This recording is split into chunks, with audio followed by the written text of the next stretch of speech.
Hello guys, welcome to video number 1 in the beginner banjo series of learning how to play the 5-string banjo. Now in this video series I'm going to try to teach you from the complete beginner, knowing nothing about banjo, all the way up to playing Foggy Mountain Breakdown. I don't know how many videos the series is going to be, but if you're interested in watching the whole series, I will have a link in the description. You can go down and click on it. It'll have all the lessons in this. Now in today's videos, guys, all I want to do is go over all the basic stuff you're going to need to know when you're starting to learn to play the banjo. The first thing being is how to hold your banjo. How should you hold your banjo? Well, the way I recommend it, and people do it differently, I'm just going to tell you that right now. Some people put it in the middle of their legs and hold it in the center, where it's more over here to the side, and they're playing like this. I set my banjo on top of my right thigh. It sits on my right thigh because it's more comfortable to me that way, where my right arm isn't really reaching. It's just kind of laid up there. It feels more natural to me to be kind of on my right side. And then the angle of your neck when you're holding the banjo, you want the angle. You don't want the banjo to be straight out where you're having to reach your left arm way out to try to play it. You want to have an angle up, I'm gonna say a 45-degree angle up, where it's just comfortable, where your left arm isn't extended out. It's just kind of straight up and down with the neck, and your right arm isn't extended all the way over this way. You're just kind of comfortable, you know, in a comfortable holding position.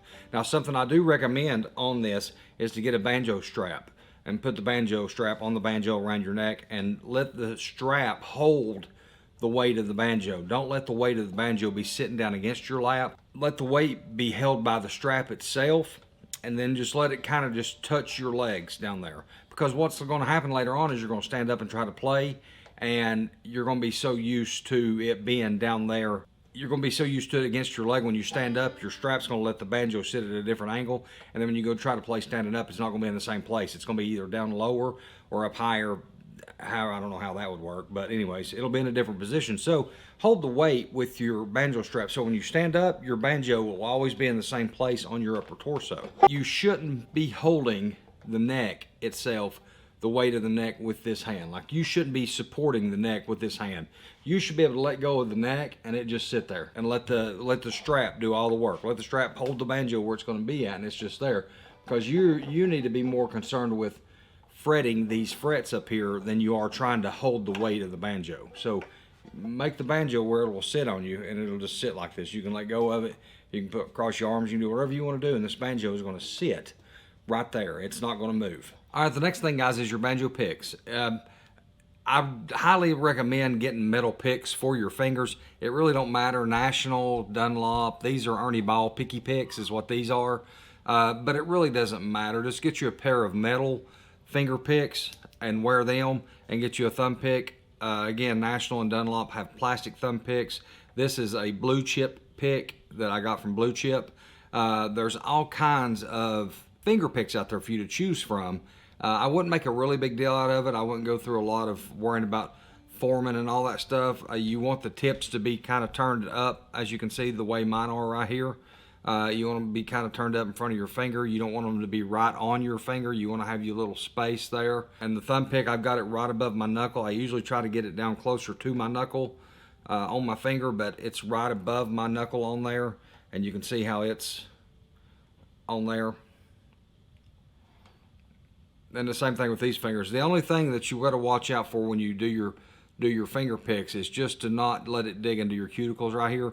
You want them tight enough to where they won't slip off, but you don't want them so tight that they're going to be cutting off circulation to your finger. Now let's talk about planting here for a minute, guys.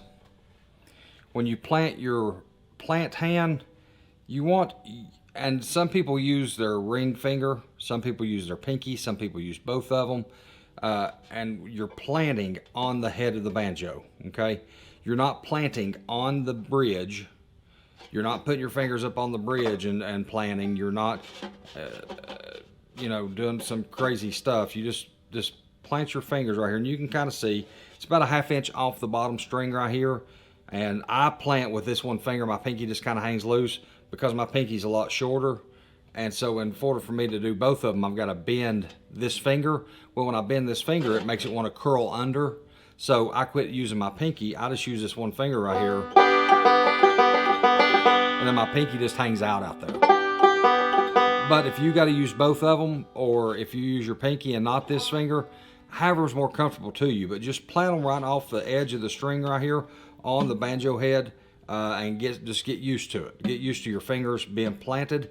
Now that takes some getting used to when you first start playing the banjo, because these fingers want to follow what this finger does. As you're picking with these fingers, it's going to be a learning curve for these fingers to stay planted and still, because as you're picking, this finger wants to curl under, and that finger will want to curl under as you're trying to play, and it'll get up into the string. So that's just going to take some time to get used to on that planting, but just get your fingers down, put your mark on the banjo where you put your finger at every time, and make sure that finger goes there, because what we're trying to do at the very beginning in learning the banjo is replication. You've got to repeat stuff. Like, it's got to be repeatable, and it happens the same way every time. Also, guys, later on when we get into tablature, and if you'll see it, your fingers on the tablature, you'll see T-I-M, which it should be self-explanatory, but T as in thumb,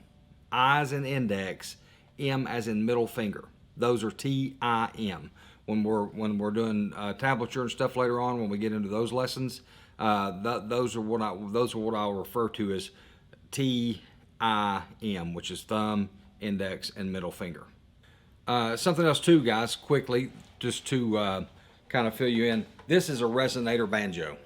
This is what we refer to as a resonator. It's because it has this resonator on the back side of it.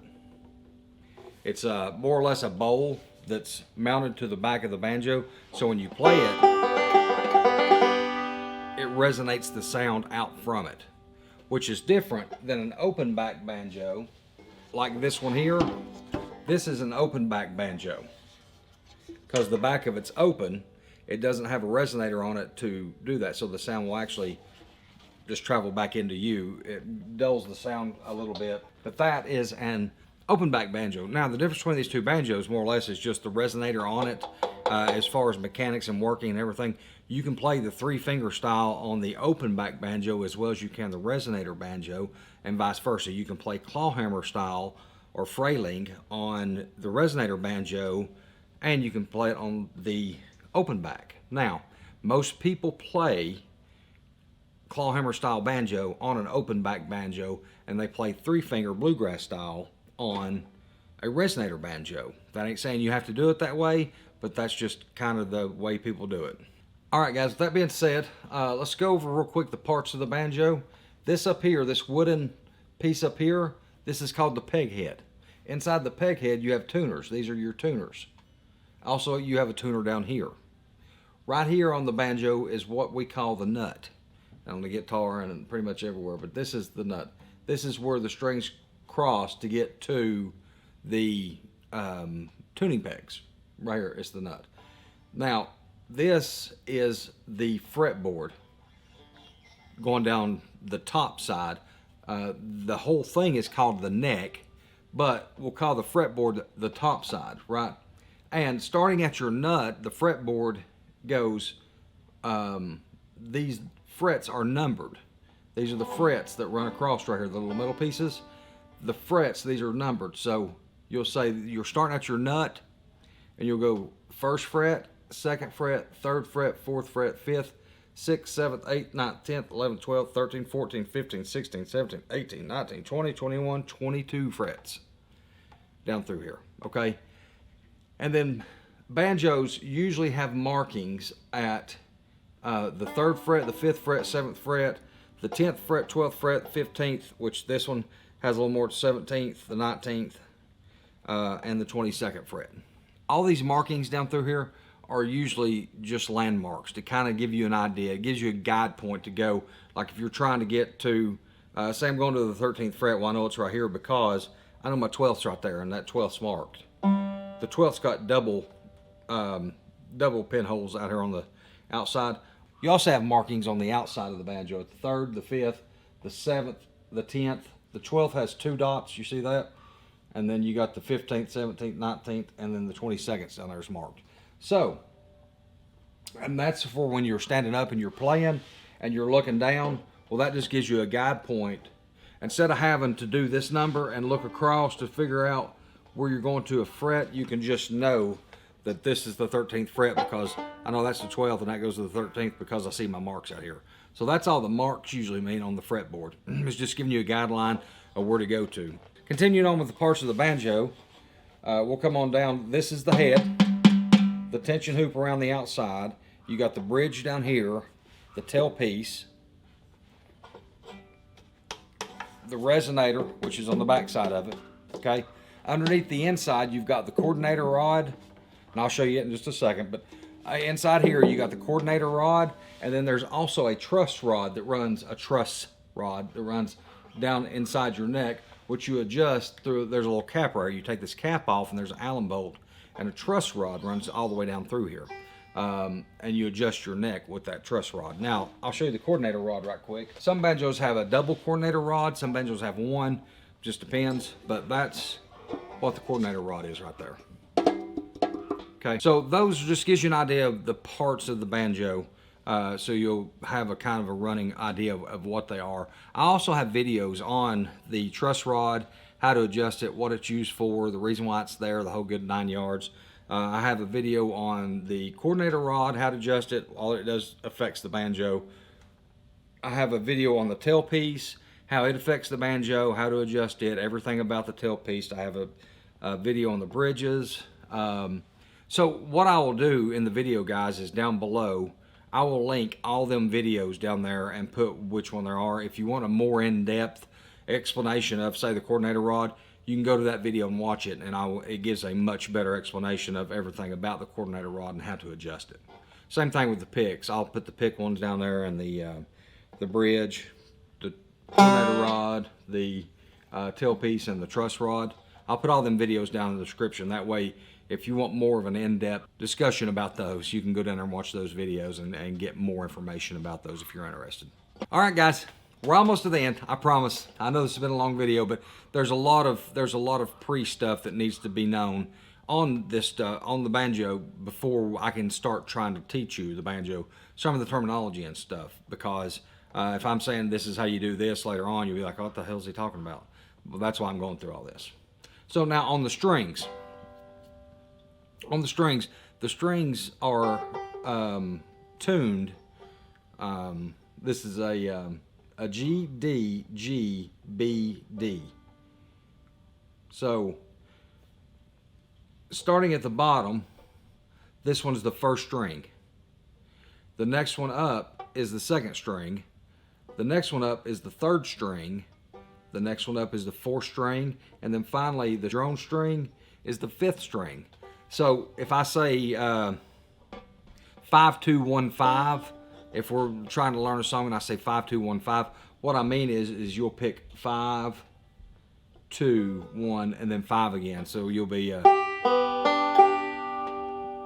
okay? Instead of trying to say this string and that string, that's how the strings, I'm saying they're numbered. So it'd be like, say, again, 5, 2, 1, 5, then you'll know you pick the 5, 2, 1, 5 strings, okay? Each string is tuned to a note. And so you'll be going again. Starting at string 5 will be a G, D, G, B, D.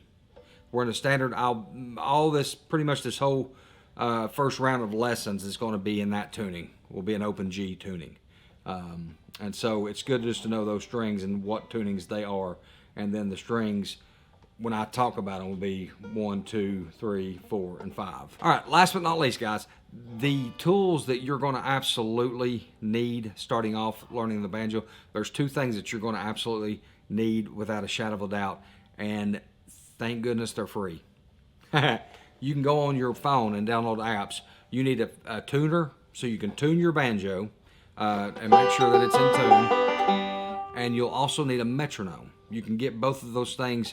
Just go in the app store on your phone and find an app for a metronome and find an app for a tuner. I use Guitar Tuna, I think, but there's all kinds of tuners out there that are free that you can use. Most of the time, if you buy a banjo, they'll give you a tuner with it. This is a Golden Gate tuner here that I use.